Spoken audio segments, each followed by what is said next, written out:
So I feel less good about the side as I do about the over, right? Like if we're sitting here and you're like, I don't know how Gonzaga stops Baylor. And I'm like, I don't know how Baylor stops Gonzaga. Right, Don't you just want to bet on there being a lot of points? Yeah, Doesn't that make more sense?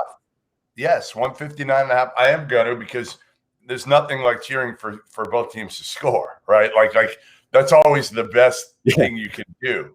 There's nothing more freeing than celebrating every basket that goes in. It's the best thing in sports. It's just maybe I should just do that and not even bet Baylor and just root for every basket and them to score 300 points. No, honestly, Jeff, like your point, if you buy into the idea that Baylor will be able to get stops against Gonzaga consistently, then you should bet the Baylor money line. There's enough value on there that if you think Baylor, no, there's value. There's value. I think it's a toss-up game. And I think, honestly, I said this yesterday, I also think this is a game that can be determined by the officials and how they call this game. Timmy is physical, and those Baylor bigs, Vital gets in foul trouble every single game right now.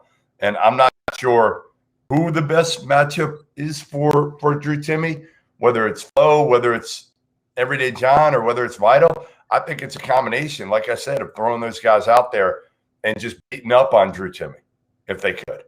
Like, I think that's the best way to try to negate Drew Timme is beat up on him, bring in fresh guys, and try to wear Drew Timme down a little bit.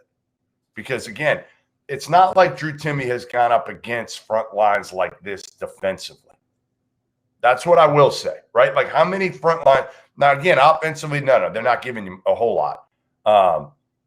But defensively, how many teams has he gone up against that you're going to see three athletic dudes like these? Yeah, but see, the thing is, I don't think athleticism bothers Timme, right? I think you need someone that can keep him from getting his angles that is going to be the same size as him. Because the thing about him is it's like his counters. That's what blows me away about Timme. The face-up, right? The face-up game, which a lot of times turns into like counters for him.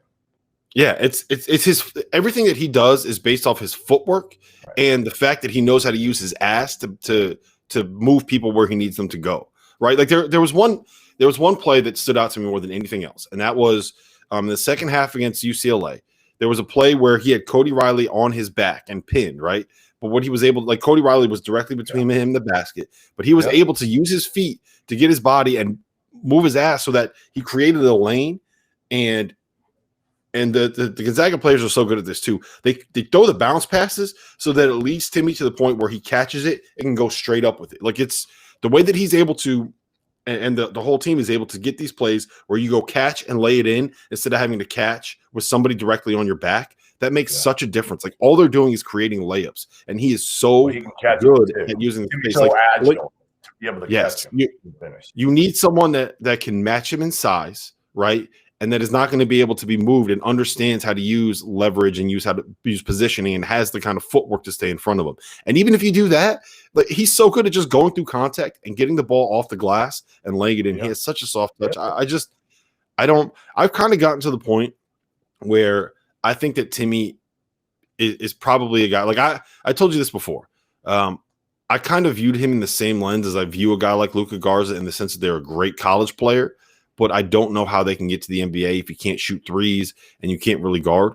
I've kind of gotten to the point where I think that he does enough stuff really well offensively, especially with the passing that he can do and the way he runs in transition, that if the jump shot comes around, like if he ends up being a guy that shoots 33% from three instead of 28% from three, then we're talking about a guy that can play in the NBA. Like, he'll end up getting better because he works. He works. Although it's so funny watching him in pregame. He's such a knucklehead. Like, honestly, they're not. You watch like Villanova pregame. They've got a strict pregame routine, and it's all like, obviously, a strict no smile policy too. Yeah, they don't smile. They're all together. They're in unison for everything they do. Watch Baylor, even like when they come out of halftime, like Jared Butler just sits there and stretches. He doesn't really take any shots. Mark Vital just sits on the bench and doesn't do anything. It's the weirdest thing. They all kind of There's like strict routine. Maybe it's obviously each of their routines, but it's just so funny to watch. And again, Timmy before the game for Gonzaga is like just messing around. He's literally just messing around, having fun with my boy Arlaskis. And they're like, before a game last week, they're sprinting around the court like little kids, like just running around the entire court chasing each other. I don't even know what they're doing. I think one of them hit a three, and they just started chasing each other around the court, and then they sprint in the locker room. I'm like, complete knucklehead. And that is Timmy. And I feel bad because I think a lot of people don't like Drew Timmy right now because of the celebrations.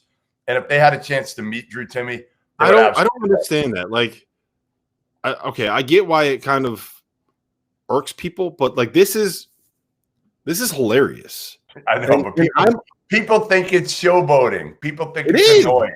It is. Who cares? I know. That's what we. Why do we not want that? Like, I want all of these celebrations. Yes. I love when these guys hit threes and they're going like this. Bring it all back, man.